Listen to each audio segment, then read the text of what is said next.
Hello everyone and welcome back to another video. Today we have the Nokia 110, but this is a special version with something called the Cloud or Cloud apps.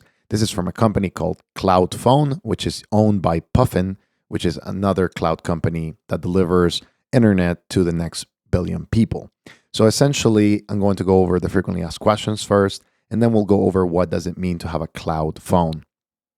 So as you see right there on the frequently asked questions, there are some things that are not present like WhatsApp, but this device does have dual SIM and it does have other niceties. The WhatsApp app inside of the cloud device or the cloud phone is not available yet, but there are some projects and hopefully they come to fruition.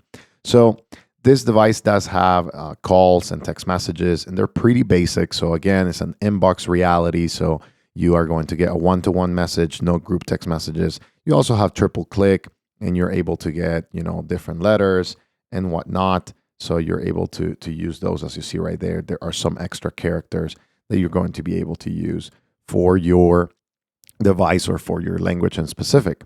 This device is being targeted towards areas that don't have reliable 4G LTE. They only have 3G or 2G. And in order to do that, you can load the cloud apps easily because it doesn't need a lot of data. And I think this is quite smart. These devices are not yet available in the United States and in Europe, but they are coming soon. And I believe that's going to be unlocking a lot of possibilities for people, especially if you want one utility or another. As of right now, there are some drawbacks to the cloud apps, and we're going to go into it because I want to focus on this specific area of the phone. There are other features like a calendar calculator, some of the more basic things on the phone, but those have been reviewed in the past with the Nokia 225, Nokia 3210. So just go watch those reviews because this phone is quite basic without the cloud. But with the cloud, it unlocks a lot of possibilities. So for example, cricket score right there. If you want to see the cricket scores for different games, this is the apps that have been developed so far. You see the headlines. So if you want to go and see the headlines, you also have that ability right there. You have 2048, which is a game. And, it's kind of like a good pastime. So if you want to have access to that, you can also use it. The idea is to have some utilities, but sadly, because companies are smart and of course they want your eyeballs, they have also included YouTube Shorts, and TikTok, which is a little bit of a drawback. And these ones, if you access them, you will see, whatever video TikTok serves you. So as you see right there, it's loading and it's going to show a video right away. It's unfortunate that this is the reality and that they don't have a account filter like on the Instagram app. So if the Instagram app does not work because you have to log in essentially, and if you do not log in, it will not show you pictures. But the Reels or the TikTok or the Shorts, they do work and they're just going to serve you like a random whatever video. A little bit of the unfortunate reality, but that's just what it kind of like the trade-off of having this cloud apps is that developers can develop these apps for the platform. I hope in the future we will be able to remove them. As of right now, you do not have that ability. You do have the ability to clear your data, however. You also have weather. So weather right there, you're going to be able to see it. It's going to get your location or approximate location based on your IP address. You also have the ability to see the BBC News. And as you see right there, you can read an article, which is easier to navigate than on the Opera Mini browser. So this also has a browser, but you don't want to use that. Definitely not helpful. You also have Wikipedia, which you can search, for a topic or an idea or something that you want some extra information. And technically you have some maps, but this doesn't work really well. It's just essentially a very early map that you can see of the world and maybe find some information as a result of that. You have one of my favorites as well. This is a podcasting app. This is PodLP. And PodLP, yes, this one is actually the most kind of like featured app in my opinion. You're able to go to the categories, search for a specific podcast, listen to it, and subscribe to it, which is very helpful. The only thing that it does not have is the ability to essentially create or to listen to something, to whatever podcast you're listening to in the background. You have to listen to it while it is playing on this screen right here. So you're able to see the episodes and you're able to play them. And, again, I really, really appreciate that. It's something that I personally use a lot. And that's why I have been able to use this phone as my personal or slash work phone for the past few days and about a week and a half now, because I've been able to use this with podcasting, because that's something that is very intricate to my everyday. You also have a couple of games that have been developed that are better than the games that are preloaded with this device. So Solitaire, you have bowling, you have a few extra utilities here and there. And if you need essentially, if you need the periodic table for some reason, you also have access to that. So there are some extra utilities here that are very niche and very helpful. And as you know, this device is going to continue improving.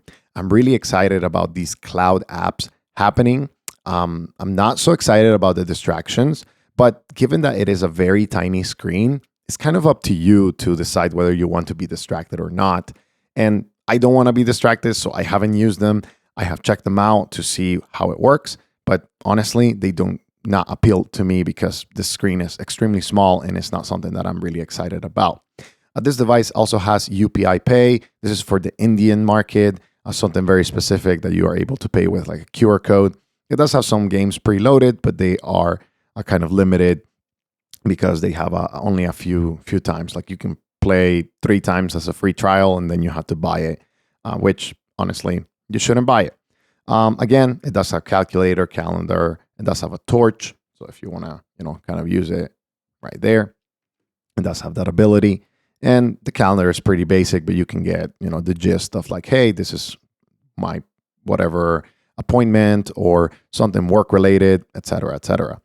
I like the device personally, not only because it's very light, very nice to use, and it does have a camera that is decently serviceable.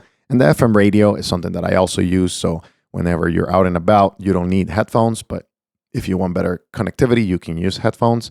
But the device with the cloud apps just gets unlocked. It just does have that ability to invite more development. And because it is cloud-based on a browser, it's essentially a browser app. I think it's going to be easier to develop these applications because it's pretty much all HTML-based, which, I'm really excited to see how this can be unlocking the power of basic devices like the Nokia 110 and allowing them to access a lot of utilities. So I hope something like maybe a more robust calendar, maybe more robust apps like notes or syncing that allows you to, maybe have some organization on the back end. Of course, it can be a time suck if you let it be, because it does have these distractions like TikTok, like Reels, like YouTube. But I think it's up to you to decide whether you want to see this on the small screen. I know a lot of people don't even like to do that on the Cat S22 Flip, which is technically a smartphone and a flip phone body. And that's because the screen is very bad. So I don't think a lot of people are going to be watching these TikToks because the experience is not the same as on a smartphone. But they're there, sadly, and hopefully in the future we can remove them. You also have, again, music utilities, files, settings, that kind of stuff. It's everything very basic for the device, but the experience has been good and the battery life has been amazing. This device is going on a week of battery life so far, and I think it's just the reality that is pinging to better bands here in the United States. This device has the ability to ping into one of my home bands on T-Mobile with 4G LTE, and I'm really excited about that. I personally like that, and the device has shown excellent battery life. So if you're looking for a cloud phone, these devices are available right now, mostly in Asia and in Africa. So if you have that ability, check it out at the store, or maybe, ask, does it have the cloud version so that you can have these utilities and extra development that is happening under this platform. And of course, if that doesn't happen or you don't have access to it, maybe you can import one from those regions to Europe. Do not do it in the United States. Just wait for them to release an actual US variant with, better compatibility for the bands. Again, this is a demo device that I have been able to use, but sadly, there is no device that I could recommend to you in the United States as of right now that has the basic functionalities plus a couple of things with the cloud apps.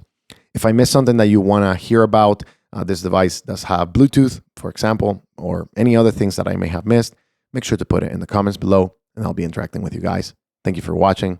I'll see you in the next video.